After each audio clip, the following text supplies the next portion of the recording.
A year ago today, a Doctors Without Borders hospital in Kunduz in Afghanistan was hit by over 200 shells during a now infamous US airstrike.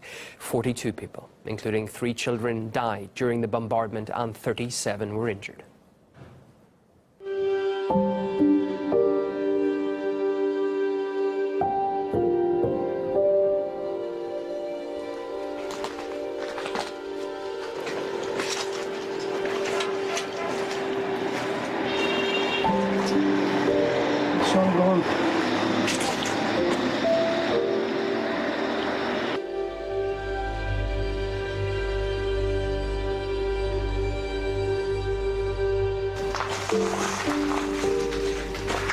Light went off, and you said here.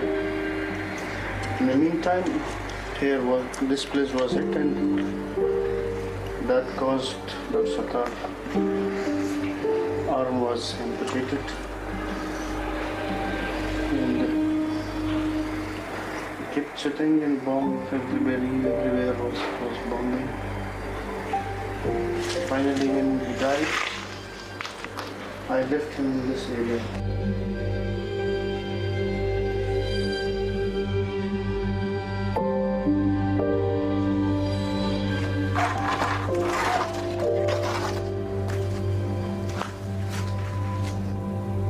I tried a lot to take his dead body out of the site to prevent him from burning, but he burned, and everybody burned.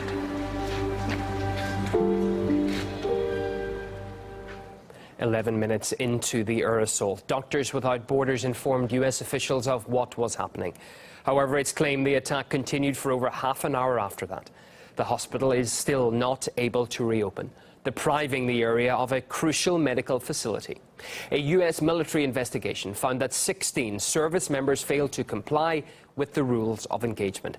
But Washington denies the bombing was a war crime.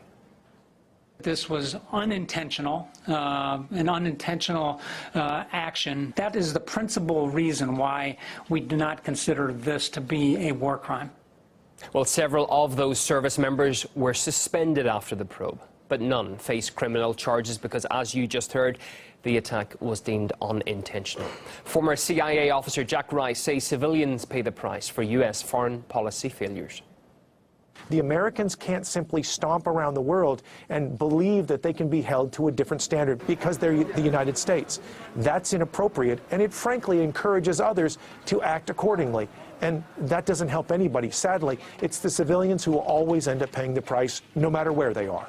Generally speaking, for them to be prosecuted, they would have had to prove that it was intentional or that it was gross negligence. That's generally what you would see in an international criminal court.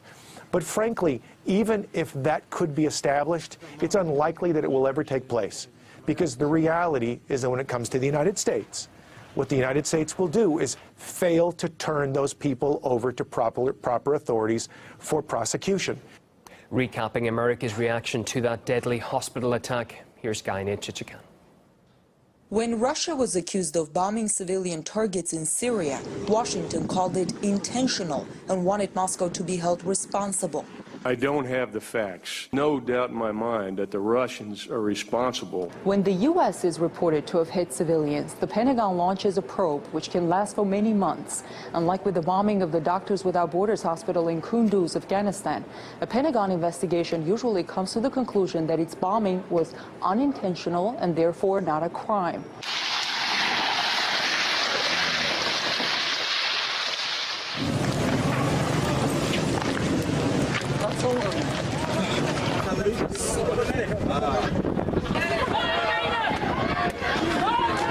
In those cases, as in others, Washington is slow to accept responsibility.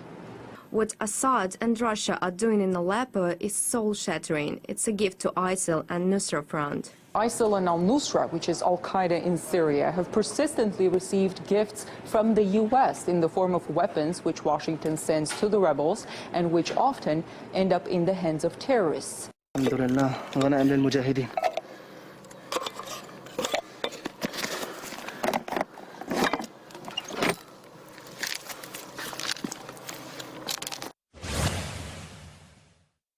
When the September ceasefire in Syria fell apart, Washington cleared itself and the rebels that it backs of any responsibility. It is really tragic that the agreement we worked so hard to achieve, that could have produced a way forward, has been fatally undermined by the actions of the regime and Russia. In their verdict, U.S. officials admitted the fact that some of the leading rebel groups in Syria refused since the beginning to abide by the ceasefire and to separate themselves from al-Nusra. They also admitted the fact that on day 5 of the so-called ceasefire, the U.S. bombed the Syrian military, admittedly by mistake, which nearly allowed ISIL to take over the city of Deir ez-Zor in Syria.